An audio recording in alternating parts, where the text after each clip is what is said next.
안녕하십니까. 2025년 5월 20일 최병목의 팩트 시작하겠습니다. 자, 앞으로 14일 뒤면 대선이 있고요. 그리고 오늘이 20일이니까 이제 9일 뒤면 사전투표가 있습니다. 선거 거의 이제 막바지 국면으로 들어갑니다. 이렇기 때문에 막바지의 변수가 뭐가 있을까? 지난 18일 TV 토론이 있었고, 그 TV 토론에서 그 이재명 후보가 상당히 뭐 좀 방어를 하는 듯 싶었지만, 뭐 커피 원가 120원, 뭐 그다음에 호텔 경제학, 뭐 이런 부분으로 궁지에 몰렸던 장면도 나왔습니다. 이런 것들이 이제 영향을 미치겠죠. 제가 말씀드린 커피 원가 120원, 뭐 이거는 커피업자들 뿐만 아니고 자영업자 전체를 분노할 수 있게 만드는 대단히 중요한 민생 이슈다, 이렇게 말씀을 드릴 수 있는데, 그 중에 더 큰 변수라고 하면 그게 단일화입니다. 결국 김문수, 이준석 후보 간 단일화, 이 얘기 아니겠습니까? 근데 그 부분에 관해서 이준석 개혁신당 후보가 관심 없다, 계속 이러고 있습니다. 지금까지는. 그러니까 어제 이전까지는 그러고 있습니다. 관심 없다. 그런데 정말 관심 없는 거 맞느냐? 이런 또 의문이 드는 장면들이 여러 번 나왔습니다. 그 장면이 뭐냐면 이런 거죠. 바로 최근에 이준석 후보하고 그다음에 그 앙숙이라는 안철수 의원하고 그 외 어느 토론회에 가서 이렇게 손잡고 같이 무슨 IT 관련 토론했던 거 기억하시죠? 그것도 좀 이상하죠? 본인은 대통령 후보고 그다음에 그렇게 앙숙이라고 아웅다웅하던 안철수 의원과 아무리 주제가 뭐 둘이 공통 관심사라고 할지라도 한 자리에서 토론을 한다? 뭔가 이상하다. 그러나 이제 명확하게 그 이상 징후를 우리가 집어낼 수는 없었던 것이고, 그리고요, 어제 있었습니다. 어제 오세훈 서울시장이 주최한 토론회에 김문수 후보와 이준석 후보가 나란히 참석했습니다. 뭐 이렇게 서로 대화도 하고요. 이것도 이상한 장면이죠. 단일화에 전혀 관심 없다고 하는 이준석 후보가 안철수, 김문수 연이어서 접촉면을 넓힙니다. 국민의힘 관계자 후보와 접촉면을 넓힌다. 이건 뭔가 있는 거 아니야? 라는 생각을 당연히 갖게 되고요. 그 다음에 어제 토론회에서도 그저께 토론회죠. 그저께 토론회에서도 이준석 후보가 앞장서서 이재명 후보를 공격을 했습니다.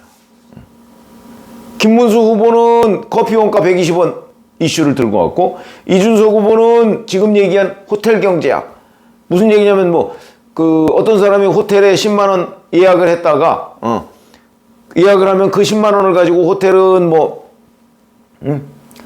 밀렸던 외상값을 갚을 것이고, 거긴 또 치킨집에 10만 원어치 주문할 거고, 거기는 또 신발 가게에 10만 원 어치를 또 구매할 거고, 신발 가게는 빵집에 가서 이렇게 승수이론, 케인즈가 얘기하는 승수이론, 순환 효과가 있어서 돈이 도는 거나 마찬가지다. 만약에 처음에 호텔에 예약했던 사람이 취소를 하더라도 돈은 돈다. 이게 경제다라고 얘기했는데, 그걸 이준석 후보가 괴짜 경제학이다. 왜? 그렇게 되면 호텔은 망한다. 호텔은 취소하면 자기 10만 원 썼는데 취소하면 그 돈을 갚아야 될 거 아닙니까? 그게 누적되면 망하는 거죠. 그러면 그 호텔의 연관 여러 가지 산업들도 결국 다 망한다. 그건 괴짜 경제학이다. 이렇게 공격을 해서 당황하는 모습이 있었습니다. 이렇게 해서 어느 매체를 보면 김문수가 토스를 했고 이준석이 스파이크를 내리는 배구, 이런 걸 연상케 했다. 이런 얘기도 나오고 있습니다.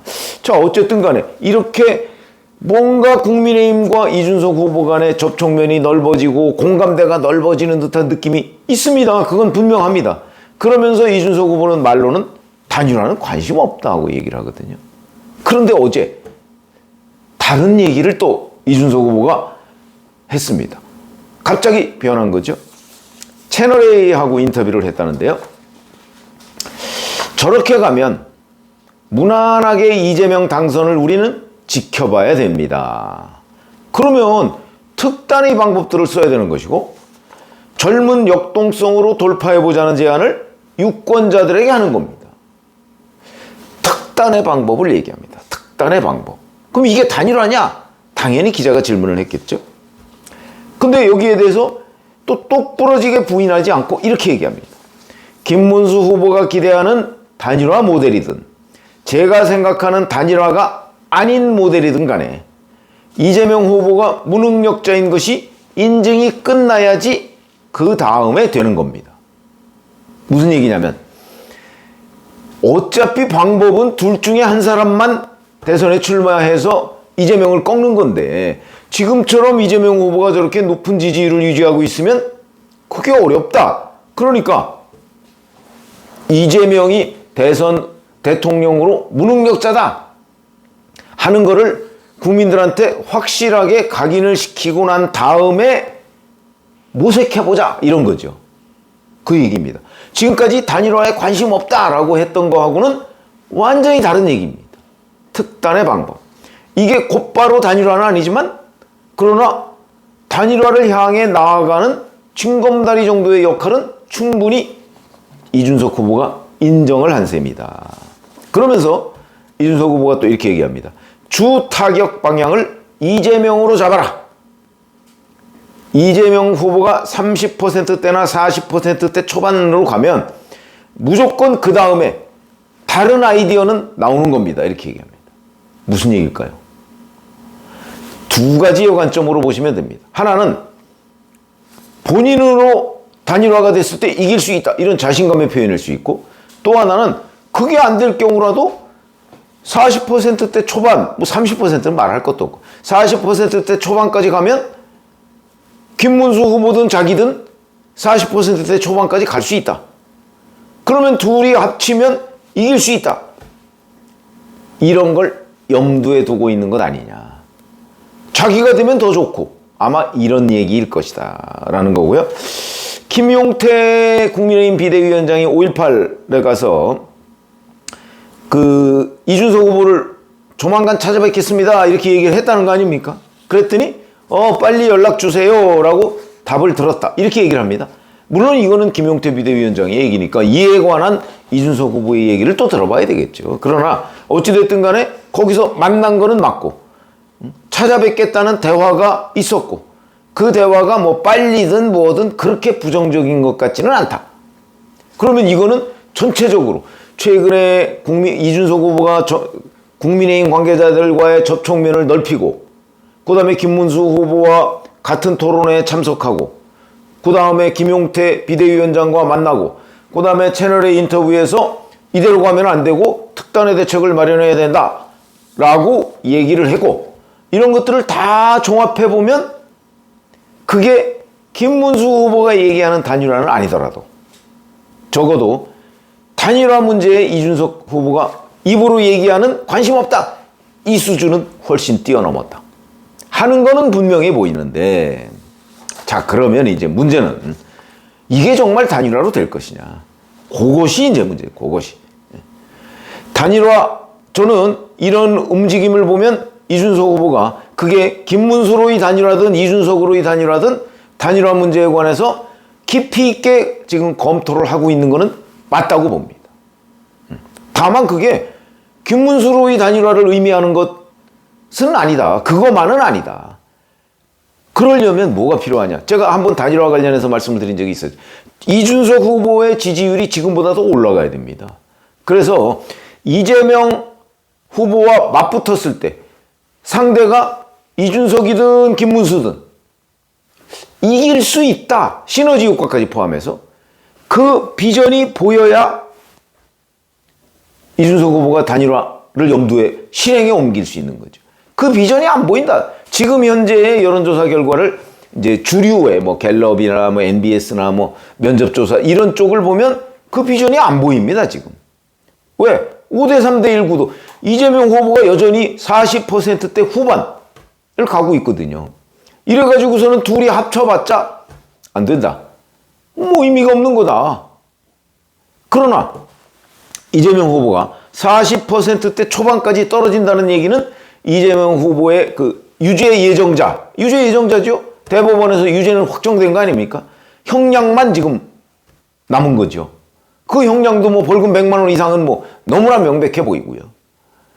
그 부분을 국민들한테 확실하게 어필을 해서 협공을 하든 뭐든 어필을 해서 만약에 이준석의 대항마가 김문수가 됐을 때 어떻고 이준석이 됐을 때 어떻고 근데 두 사람의 차이가 별로 없다. 그러면 이준석도 단일 후보가 될 수 있다. 이런 전망이 서면 그러면 시너지 효과까지 포함하면 단일화 가능성이 있다.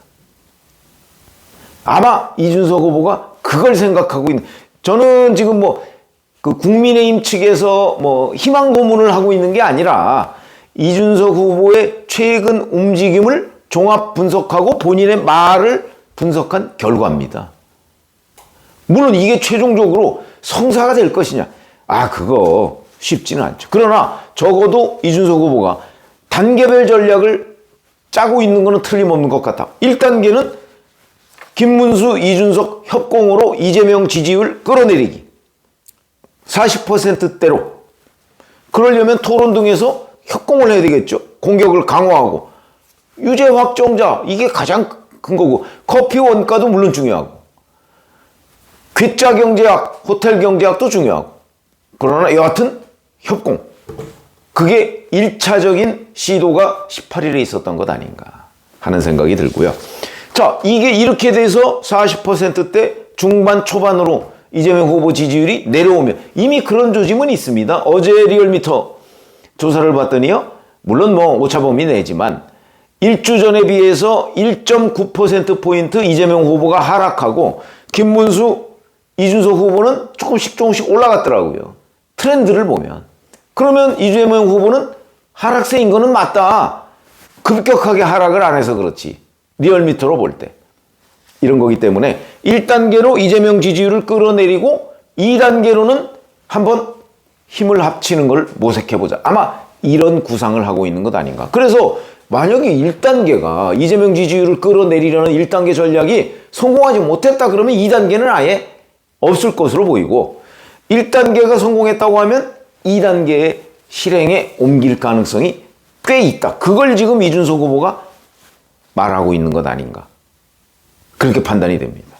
근데 이제 여기에 장애물도 좀 있죠. 우선 이재명 후보에 대한 지지율이 정말 끌어내려질 것인가. 이거 알 수가 없고요. 더 큰 문제는 시간입니다. 시간. 오늘 20일이라고 그랬죠. 29일, 30일 이때가 사전투표가 있습니다. 물론 이제 재외국민 투표는 벌써 시작하죠. 그거야 숫자가 많지 않으니까. 근데 사전투표는 숫자가 많습니다. 29일. 그러면 지금 9일 남았습니다. 그동안에 24일에 TV토론 한 번 더 하고요. 이번 18일에 TV토론 시청률이 굉장히 낮았다고 하더군요. 그거는 이제 이른바 국민의힘 지지층들이 이번 대선 끝났는데 이러면서 별로 안 본 때문 아닌가. 그러나 이번 24일 TV토론은 다를 것이다. 김문수, 이준석의 이재명 협공. 이 부분이 돋보이는 장면들이 1차 TV토론 때보다 훨씬 더 많아지는 것 아닌가. 이준석 후보가 그렇게 얘기하고 있습니다. 그렇게 본다면 이준석 후보의 구상, 이게 이 특단의 방법이라고 하는 것이 당장 단일화를 얘기하는 건 아니지만 적어도 단일화를 염두에 둔 단계별 전략인 것은 맞는 것으로 보인다. 이렇다고 해서 또 이제 일부 유튜브들은 금방 단일화가 될 것처럼 얘기를 할지 모르겠으나 그런 건 아니고요. 그런 건 아니고 지금 단계를 밟아가는 과정인데 이 1단계 전략이 성공하려면 이재명 후보가 40%대 초반으로 지지율이 떨어져야 된다. 지금 그걸 노리고 있는데 가장 큰 장애물은 시간이다. 이렇게 보입니다. 자, 그래서 여기에 가장 또 중요한 변수는 김용태 비대위원장이 이준석 후보를 면담해서 거기서 사실은 이런 얘기들을 협의할 수도 있죠. 그래서 오늘은 이준석의 단일화 돌변. 그거는 곧 특단의 방법이라고 하는 것이 무엇이냐. 그리고 그 한계에 대해서도 제가 설명을 드렸습니다. 고맙습니다.